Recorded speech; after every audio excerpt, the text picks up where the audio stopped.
Hello students. तो आज हमारी जो क्लास रहने वाली है वो बिजनेस स्टडीज़ की सेकंड क्लास रहने वाली है, जिसमें हम पढ़ेंगे Fayol principal of management. Means जो फेयोल्स ने मैनेजमेंट के प्रिंसिपल्स दिए हैं हम उनको इन शॉर्टली एक्सप्लेन करेंगे। तो जो टोटल प्रिंसिपल्स हैं किसके, फेयोल के, वो टोटल है 14 प्रिंसिपल। वन बाय वन हम एक्सप्लेन करेंगे, आप समझना अच्छा। तो जो फर्स्ट इनका प्रिंसिपल है वो है division of work and specialisation. Means कि जो मैनेजमेंट के थ्रू सभी को वर्क इस तरीके से डिस्ट्रीब्यूट किया जाए या डिवाइड किया जाए एम्प्लॉयज़ के बीच, जो जितने भी हमारे वर्क हैं वो स्पेशलिस्ट के थ्रू हों। जैसे कि अगर हमारा मार्केटिंग का कोई वर्क है या मार्केटिंग डिपार्टमेंट में, हम उसी एम्प्लॉय को या उसी पर्सन को डालें जिसको उसकी स्पेशलाइजेशन हो या वो उसमें परफेक्ट हो, जिससे क्या होगा, हमारे जो बिजनेस का आउटपुट होगा या हमारा गोल होगा वो इफ़ेक्टिवली और एफिशिएंटली अचीव हो। सेकंड जो हमारी प्रिंसिपल है फ्यूल की वो है अथॉरिटी एंड रेस्पॉन्सिबिलिटी। तो इसमें दिया गया है कि अथॉरिटी और रेस्पॉन्सिबिलिटी को एक अच्छे तरीके से डिस्ट्रीब्यूट किया जाए। अथॉरिटी और रेस्पॉन्सिबिलिटी में क्या जो देखने को मिलता है डिफरेंस, अथॉरिटी मीन्स किसी टॉप मैनेजमेंट को अथॉरिटी होती है अपने से लोअर लेवल वर्कर या एम्प्लॉयज़ को या लोअर लेवल डिपार्टमेंट को ऑर्डर्स देने की। अब जो ऑर्डर्स दिए गए हैं टॉप मैनेजमेंट के थ्रू बॉटम लेवल एम्प्लॉयज़ को, वो क्या है, एक रेस्पॉन्सिबिलिटी है किसकी, लो लेवल की जो एम्प्लॉयज़ हैं। ये मैं लो लेवल डिपार्टमेंट को इंडिकेट कर रही हूँ। जो सुपरविज़न डिपार्टमेंट है किसका, कंपनी का या किसी बिजनेस का, उसको ऑर्डर्स मिले अथॉरिटी। अथॉरिटी कौन है, मेनली हमारी जो अथॉरिटी होती है वो टॉप मैनेजमेंट होती है। अथॉरिटी मीन्स उनको राइट्स हैं कि वो अपना काम किससे करवाएं और कौन कौन से हमें सारे जो टारगेट डिफाइन होती हैं वो टॉप मैनेजमेंट के थ्रू होते हैं, अथॉरिटी के थ्रू होते हैं। अथॉरिटी जरूरी नहीं है कि टॉप मैनेजमेंट को ही के पास राइट हो। अथॉरिटी जैसे कि सुपरविज़न जो हमारा डिपार्टमेंट है उससे ऊपर आता है हमारा जो मिडिल लेवल डिपार्टमेंट होता है, तो उसको भी अथॉरिटी है अपने से लो लेवल के जो एम्प्लॉयज़ हैं उनको वर्क या रिस्पॉन्सिबिलिटी देने की। तो जो रिस्पॉन्सिबिलिटी जिसे दी जाती है एम्प्लॉयज़ को, वो क्या होते हैं, अपने जो काम दिया गया है उस काम को पूरा करने के लिए अकाउंटेबल है, राइट। नेक्स्ट जो हमारी प्रिंसिपल है, प्रिंसिपल ऑफ फेयर, ये किसकी है, मैनेजमेंट की, वो है third one is discipline. Discipline क्या है, discipline good superior at all levels. जो हमारे डिपार्टमेंट्स हैं जितने भी किसके, मैनेजमेंट प्रोसेस के, उसमें क्या चाहिए हमें कि जितने भी सुपीरियर्स हैं एट ऑल लेवल्स वो कैसे हों, अच्छे हों, अच्छे से जो हमारा मैनेजमेंट है उसको ट्रीट करें, उसको लीडर करें, उसे डायरेक्शन दें। तो डिसिप्लिन होना किसी भी फर्म या बिजनेस या ऑर्गेनाइजेशन में बहुत इम्पोर्टेंट है। नेक्स्ट वन है हमारा unity of command. Unity of command क्या है, इसमें क्या होगा, should be one and only one boss. इसके अंदर ये होगा कि पूरे डिपार्टमेंट के अंदर वन एंड ओनली बॉस होगा जो सबको ऑर्डर देगा ऑल ओवर द एम्प्लॉयज़। सारे एम्प्लॉयज़ के ऊपर एक सिंगल बॉस, वो उसे क्या बोलेंगे, यूनिटी ऑफ कमांड, कि वो जो कोई भी कमांड दे तो सारे उसको फॉलो करें। यूनिटी ऑफ कमांड, कि उस यूनिटी ऑफ कमांड का मतलब क्या है कि कमांड में यूनिटी हो, अगर वो एक कमांड दे तो सारे उसे फॉलो अप करें। ये क्या हो सकती है, ऑर्डर डिस्ट्रीब्यूट, ये इसमें क्या क्या चीज़ें होती हैं। The principle of unity command is violated. अगर यूनिटी ऑफ कमांड किसी बिजनेस में एग्जिस्ट नहीं होगा तो क्या प्रिकॉशंस होंगे, ये बताया गया है कि अगर यूनिटी ऑफ कमांड बिजनेस के अंदर या किसी डिपार्टमेंट के अंदर या किसी ऑर्गेनाइजेशन के अंदर नहीं होगा तो क्या क्या चीज़ें वायोलेटेड होंगी। सबसे पहले क्या होगी, अगर कोई भी किसी भी ऑर्डर को एक से ज़्यादा बॉस या ज़्यादा एम्प्लॉयज़ या जो सुपीरियर हैं, एक से ज़्यादा 2 लोग अगर किसी ऑर्डर को देते हैं, अलग अलग लोगों को अलग अलग ऑर्डर्स देते हैं, तो क्या होगा, सारा सिस्टम डिस्टर्ब हो जाएगा और क्या हो जाएगा, डिसिप्लिन क्या होगा हमारा, सारा खराब हो जाएगा डिपार्टमेंट के अंदर। तो ये सारी चीज़ें बताई गई कि अगर यूनिटी ऑफ कमांड एग्जिस्ट नहीं होगी किसी भी फॉर्म या ऑर्गेनाइजेशन के अंदर, तो क्या क्या डिस्टर्बेंसेस हमें देखने को मिलेंगी। तो फर्स्ट थी हमारी division of work and specialisation. Third हुई हमारी authority and responsibility, second and third is discipline, fourth is unity of command and fifth one is unity of direction. Unity of direction से क्या मतलब है, all the units of an organise should be moving toward the same objective. Means क्या है कि जो हमारा main goal है, जो हमारा मेन टारगेट है किसी भी बिजनेस का, उसको अचीव करने के लिए सबका फोकस एक हो, सबका डायरेक्शन एक हो कि हमें ये गोल अचीव करना है। One head and one plan. इसका मतलब है कि जितनी भी हमारी, जैसे कि मैन्युफैक्चरिंग एक कंपनी है जो बाइक्स बनाती है और कार्स भी बनाती है, हैव टू डिफरेंट और सेपरेट डिवीज़न, उनके अलग अलग 2 डिवीज़न होंगे, कार का अलग, बाइक्स का अलग। तो उसमें क्या होता है, should have its own in charge plans and resource, उनके अलग अलग अपने प्लान एंड सोर्सेज होते हैं। The working of the 2 division should not overlap one on any account. इसमें क्या होता है कि एक जो डिवीज़न है या डिपार्टमेंट है वो दूसरे को डिस्टर्ब नहीं करेगा, सबका अपना अपना एक डायरेक्शन है वो जो उनको अचीव करना है। नेक्स्ट वन है हमारी रिम्यूनरेशन ऑफ एम्प्लॉयज़। जो हमारे एम्प्लॉयज़ का जो रिम्यूनरेशन है, रिम्यूनरेशन मीन्स सैलरी और वेजेस ऑफ एम्प्लॉयज़ और वर्कर्स, ये क्या होनी चाहिए, should be just and equitable so as give maximum satisfaction. Equitable होनी चाहिए, डिस्क्रिमिनेशन ना हो, सबको अपने काम के लिए एक फिक्स अमाउंट पे किया जाना चाहिए, जिससे कि जो वर्कर्स हैं या फिर जो एम्प्लॉयज़ हैं उनके अंदर जो काम करने की जो क्षमता है वो बनी रहे और अपने काम को प्रॉपरली करे।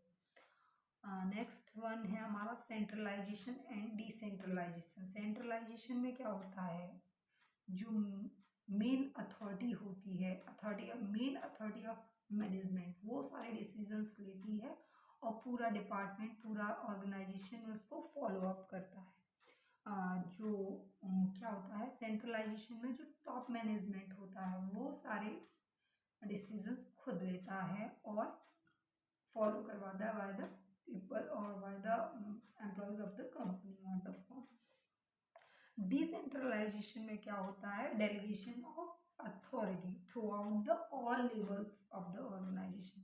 डेलीगेशन मीन्स क्या होता है, सबसे पहले हम जानेंगे डेलीगेशन मीन्स क्या होता है। जैसे कि किसी टॉप मैनेजमेंट के थ्रू किसी मिडिल लेवल एम्प्लॉय को कोई काम दिया गया है, तो वो मिडिल डिपार्टमेंट या मिडिल लेवल डिपार्टमेंट का जो एम्प्लॉय है उस काम को खुद न करके अपने से लो लेवल के या अपने कोलीग के थ्रू वो काम करवाए, तो ये क्या हो जाएगा, डेलीगेशन ऑफ अथॉरिटी। किसी टॉप मैनेजमेंट ने उसको वर्क दिया, रेस्पॉन्सिबिलिटी दी, बट वो खुद न करके किसी अदर पर्सन से करवाए, तो ये क्या हो जाएगा, delegation. Delegation of work involve in decentralisation. मतलब डिसेंट्रलाइजेशन के अंदर क्या होता है, हमारी जो अथॉरिटी होती है वो डेलीगेट हो जाती है one person to another person, और we can say the authority और the work delegated from one department to another department, right.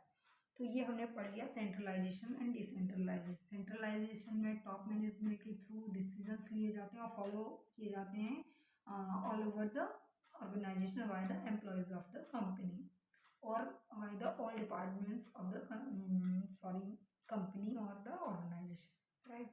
अब नेक्स्ट आता है हमारा स्केलर चेन। स्केलर चेन में हम क्या पढ़ेंगे, organisation consist of superiors and subordinates, the formal lines of authority from highest to lowest rank as known as scalar chain. Scalar chain के अंदर क्या होता है, जो हायर जो हमारी अथॉरिटी होती है, formal lines to authority from highest to lowest, high से लोअर जो अथॉरिटीज आती हैं उनको क्या बोलेंगे हम, स्केलर चेन में चलता है ये सारा काम।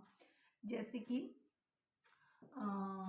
कोई सबसे पहले हम क्या बोलेंगे कि जो अथॉरिटी कम्युनिकेशन होता है वो रन कहाँ से होता है, top management to bottom management, या टॉप मैनेजमेंट या top level department to bottom level department. ये जो हमारा स्केलर चेन के अंदर होता है कि टॉप मैनेजमेंट के थ्रू कोई काम करता हुआ आएगा और नीचे तक टॉप बॉटम लेवल डिपार्टमेंट तक चलेगा। मतलब जो डिसीजंस मेक होंगे वो ऊपर से नीचे की ओर होंगे, top to bottom, right.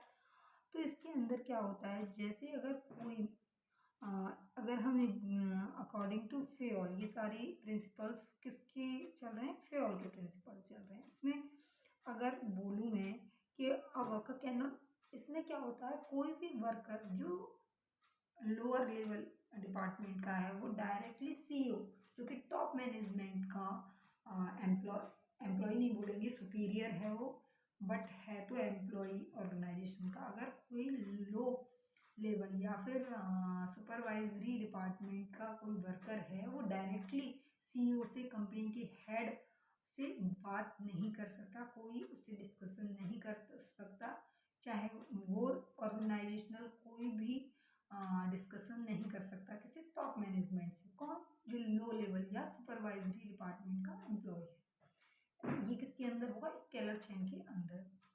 But decentralisation के अंदर ये हो सकता है, राइट। नेक्स्ट वन है हमारा ऑर्डर। ऑर्डर में क्या होता है, a place for everything, everyone and everything, everyone in हर प्लेस। इसके अंदर ये होता है, if there is a fix place for everything, there will be no hindrance in the activities of business factor, this will lead the increased productivity and efficiency। Order क्या है, एक order के थ्रू सारे हमारे जो फंक्शंस हैं company या business के, वो एक ऑर्डर के थ्रू होंगे तो कोई भी प्रॉब्लम नहीं होगी हमारे प्रोडक्शन में और हमारे गोल अचीव में, राइट। अब नेक्स्ट वन आता है हमारा subordination of individual interest to general interest. Subordinate क्या करना हमें, जो इंडिविजुअल इंटरेस्ट है उसको जनरल इंटरेस्ट में कन्वर्ट करना। Can ensure by his her exemplary behavior, for example he should not fall into the temptation of misusing his her powers for individual family benefit at the cost larger general worker company, this will ensure the same behavior of the। अगर मैं आपको easy language में explain करूँ तो subordination of individual interest to general interest क्या है, कि कोई भी चाहे वो टॉप मैनेजमेंट का हो या बॉटम मैनेजमेंट का हो, वो अपनी पावर्स का, अपने राइट्स का मिसयूज ना करे for their personal beneficiaries, right. तो इसमें अगर टॉप मैनेजमेंट ही नहीं करेगा तो ये इम्पैक्ट एम्प्लॉयज़ पे भी जाएगा कि वो भी ऐसा ना करे। नेक्स्ट पॉइंट 11th है हमारा इक्विटी। इक्विटी में क्या करें, काइंडनेस एंड जनसेन। इक्विटी मीन्स होता है इक्वालिटी। जितने भी हमारा डिपार्टमेंट हैं, हमारी जो वर्कर्स हैं, एम्प्लॉयज़ हैं, उनके बीच में इक्वलिटी होना बहुत ज़रूरी है। मीन्स वर्क टुगेदर इन, जो हमारा इन्वायरमेंट होना चाहिए बिजनेस का वो डिस्क्रिमिनेशन फ्री इन्वायरमेंट होना चाहिए। किसी की सैलरी में डिफरेंस नहीं होना चाहिए, किसी के साथ अगर किसी को फैसिलिटीज़ प्रोवाइड करा रहे हैं तो उसके साथ डिस्क्रिमिनेशन ना किया जाए। ये क्या है, हमारी फेयर्स प्रिंसिपल ऑफ मैनेजमेंट का 11 पॉइंट है, जो कि है इक्विटी। इक्वलिटी के साथ हमें वर्क करना है किसी भी ऑर्गेनाइजेशन के अंदर। नेक्स्ट है हमारी जो 12th रहेगी, स्टेबिलिटी ऑफ पर्सनल। इसमें क्या रहता है, should be minimized to maintain organization stability of team personnel is good for the business because of the following, any selection and training cost of new employees will be high। अब जो 12th वाला है, अगर मैं आपको shortly बताऊं, stability of personal, stable, इसी में इसका पूरा एक्सप्लेनेशन अगर हम देखें तो स्टेबिलिटी ऑफ पर्सनल, इसमें ये है जो आपने एम्प्लॉयज़ हायर किए हैं या फिर आपने जो एम्प्लॉयज़ रिक्रूट किए हैं उनको आप लॉन्ग टाइम के लिए अपने ऑर्गेनाइजेशन में रखें, उनसे वर्क करवाएं, उनको अपने साथ जोड़ के रखें। बहुत ही शॉर्ट टाइम के लिए आपने वर्कर्स या एम्प्लॉयज़ को रखा फिर निकल गई, ये चीज़ या फिर ये जो प्रोसेस है अगर ऐसा होता है आपके बिजनेस में तो वो आपके लिए हार्मफुल है। कैसे हार्मफुल है? क्योंकि जो रिक्रूटमेंट प्रोसेस होता है, जो ट्रेनिंग प्रोसेस ऑफ एम्प्लॉयज़ होता है, सिलेक्शन प्रोसेस होता है एम्प्लॉयज़ का, वो बहुत ही कॉस्टली होता है, उसकी कॉस्ट बहुत हाई होती है।